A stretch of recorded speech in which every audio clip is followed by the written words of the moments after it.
So Keyshawn Davis is officially a 135-pound lightweight title holder, and now, you know, everybody was talking about he's a prospect, he's new, he might not be on that level. Now it's undeniable because he has a title now, he has that strap, and he did it in good fashion, great fashion, honestly. Getting the 4th round victory over Dennis Berinchyk. Keyshawn Davis looked really good, he looked spectacular, got the combinations off, got the early stoppage, and I think people need to start taking him seriously now. Not that he was ever to be played with earlier, but now having that strap, having that hardware, I feel like Keyshawn Davis is, you know, one of the most entertaining 135-pounders and, you know, one of the best fighters in boxing right now. And, you know, you definitely have to give him his credit because he looked good in the fight, dealt with some, you know, shenanigans, you could say. People were talking about how the racist stuff, you know, the stuff that was sent to his room. I was there fight week, so I was, you know, I had the opportunity to talk to Keyshawn about, you know, whether or not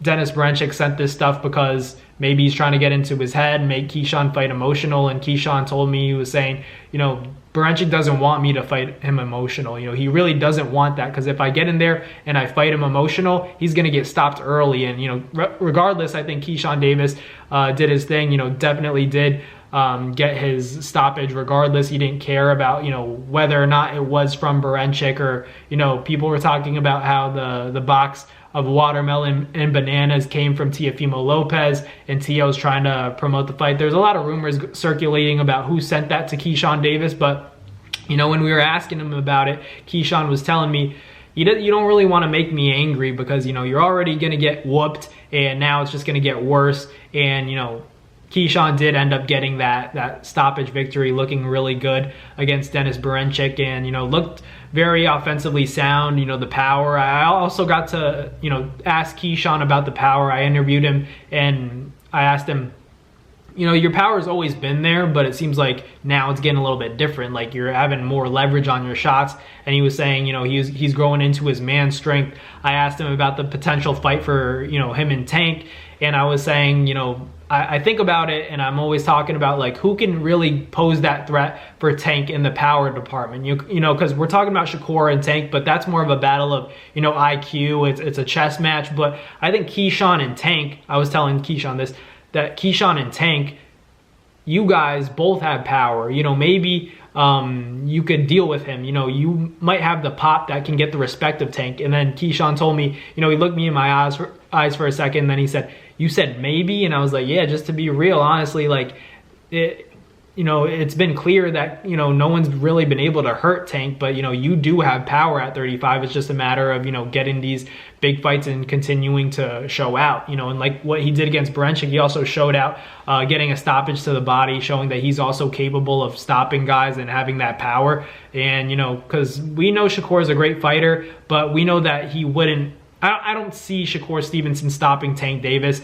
I just never saw that as an outcome. But just because I always said that, you know, Keyshawn, he has pop. You know, he has natural pop. He doesn't have hand injuries. Shakur, on the other hand, he does have some hand injuries. And, you know, Shakur has the talent to beat a guy like Tank. But if you don't trust your body, if you don't trust your body to withstand, you know, constant punishment, and his hands are going to get punished, you know, against a guy like Tank or against any tough fighter. So, like, if you look at it, Keyshawn Davis has the power to get the respect of Tank, but also, you know, if Tank lands on Keyshawn Davis, we know how that might go. But, you know, anybody can get knocked out in the sport. Tank could get knocked out by Keyshawn Davis. Keyshawn definitely has power, and it's just a good fight. You know, Terrence Crawford was talking about Keyshawn and Shakur, saying that these two guys could really, you know, beat Tank. You know, he favors both of these guys against Gervonta, because if you think about it, Gervonta is, you know, always losing every fight until he's not, you know, until he's able to land that punch. But Terrence said that against a guy like Keyshawn or Shakur, Tank wouldn't be able to, you know, pick it back up and win these rounds